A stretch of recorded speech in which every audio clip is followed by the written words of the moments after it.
میں لباس پہن کر آیا، آپ بھی لباس پہن کر آئے۔ کبھی آپ یہاں جتنے بیٹھے ہیں ہم غور کریں کہ ہم نے لباس پہنتے وقت لباس پہننے کی دعا پڑھی ہے؟ ہم نے کس نیت سے لباس پہنا ہے؟ کوئی بندہ یہاں جتنے بھی بیٹھے ہیں ہم غور و فکر کریں کہ بھئی میں نے لباس پہنا ہے، اس کی دعا پڑھی ہے؟ میں نے لباس پہنا تھا، اس کی نیت کیا ہے؟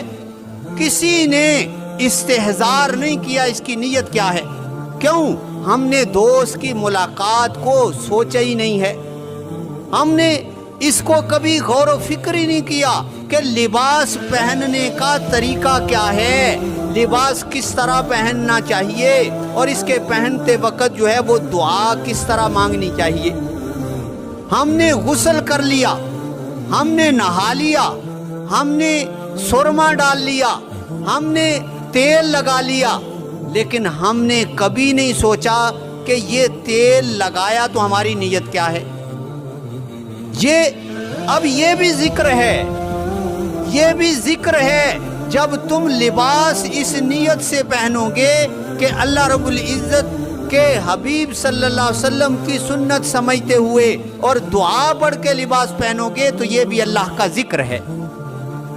تم سرما ڈالو گے اور سنت سمجھتے ہوئے، یہ بھی اللہ کا ذکر ہے۔ تم غسل کرو گے، کس نیت سے غسل کر رہے ہو، یہ بھی اللہ کا ذکر ہے۔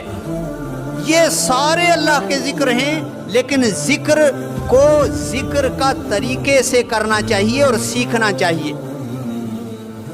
اب ہم لباس پہن لیا، لیکن ہم نے اللہ کو یاد رکھ کے نہیں پہنا، ہم نے سنت طریقے سے نہیں پہنا، ہمیں پتہ ہی نہیں ہے سنت طریقہ کیا ہے، ہم نے غور و فکر اس نیت سے پہنا ہی نہیں ہے کہ اس کی دعا کیا تھی۔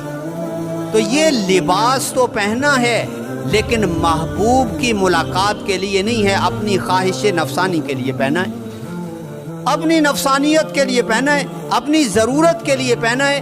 اسی لیے انسان اور حیوان میں کیا فرق ہے؟ آج انسانیت حیوانیت کی طرف دوڑ رہی ہے کہ بھئی انسان شادی کرتا ہے تو حیوان بھی کرتا ہے۔ اگر انسان شادی میں جو ہے وہ عیش و عشرت مقصود ہے، اس کی خواہش نفسانی مقصود ہے، تو جانور اور انسان میں کیا فرق ہو گیا؟ جانور اور انسان میں کیا فرق ہو گیا؟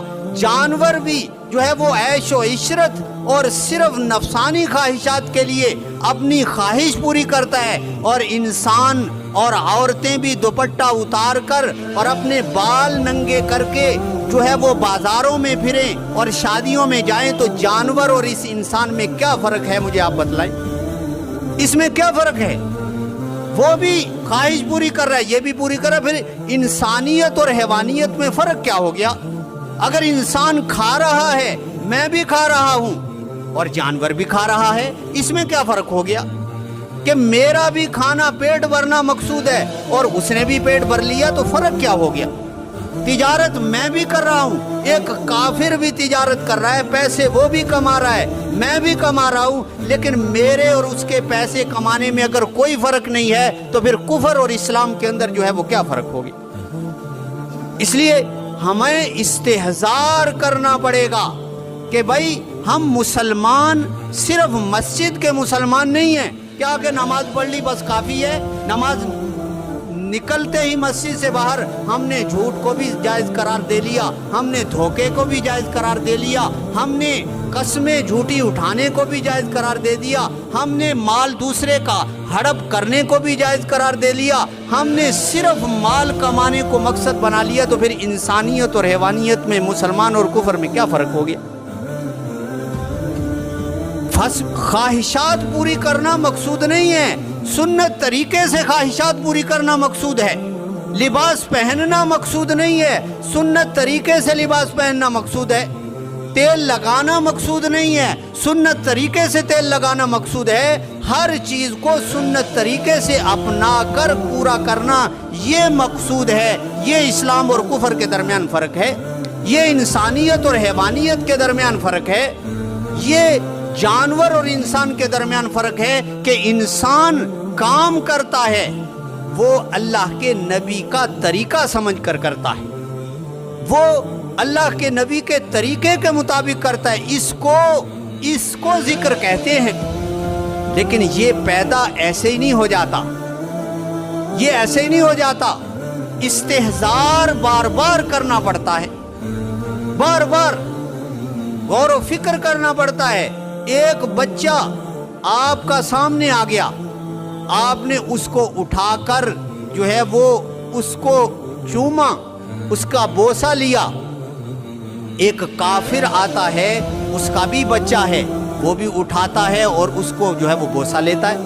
آپ جانوروں کو نہیں دیکھتے؟ آپ ذمہ دار ہیں، جانور کا بچہ ہوتا ہے وہ بھی اس کے ساتھ وہی محبت کرتا ہے، تو پھر انسان اور جانور میں کیا فرق ہو گیا؟ آپ کبھی استحضار کریں کہ آپ نے اور میں نے اپنی اولاد کو اٹھایا ہو اور میں نے کہا ہو کہ یہ سنت ہے کہ اپنی اولاد کو بوسہ دینا، میں اس لیے بوسہ دے رہا ہوں۔ آپ خود غور و فکر کریں، ہم میں ہر آدمی غور و فکر کرے کیا ہم نے کبھی ایسے کیا ہے؟ اگر نہیں کیا تو پھر جانور میں اور ہمارے میں کیا فرق ہو گیا؟ پھر جانور بھی یہی کام کر رہا ہے۔ ہم اپنی خواہشات پوری کرنے کے لیے، اسی لیے آج کا معاشرہ جو ہے وہ جو حیوانیت کی طرف جا رہا ہے کہ بس خواہشات پوری کرنا مقصود ہے، ہر کام میں خواہشات پوری کرنا مقصود ہے، جو ذہن میں آیا اس کو پورا کرنا مقصود ہے، جبکہ شریعت کا حکم یہ ہے کہ ہر کام میں سنت طریقہ سمجھ کر اس کو پورا کرنا مقصود ہے۔ یہی فرق ہے، اسی فرق کو سمجھنا ہے اور استحضار سے حاصل ہوگا، ایسے ہی نہیں حاصل ہوگا کہ میں بھی تجارت کرتا ہوں۔ آپ صلی اللہ علیہ وسلم بھی تجارت کرتے تھے، میں بھی تجارت کرتا ہوں، صحابہ بھی تجارت کرتے تھے، میں بھی تجارت کرتا ہوں، صحابہ بھی تجارت کرتے تھے، لیکن تجارت میں جو ہے وہ فرق ہے کہ ان کی تجارت سنت طریقے کے جو ہے وہ مطابق ہوتی تھی، ان کا مال کمانا سنت طریقے کے مطابق ہوتا تھا۔ لیکن ہم تجارت کرتے ہیں، حلال و حرام کا کوئی پتہ نہیں، حلال و حرام کا کوئی پتہ، مال کما رہا ہے۔ اب یہ جو ہے وہ اس طریقے سے جب انسان زندگی گزارے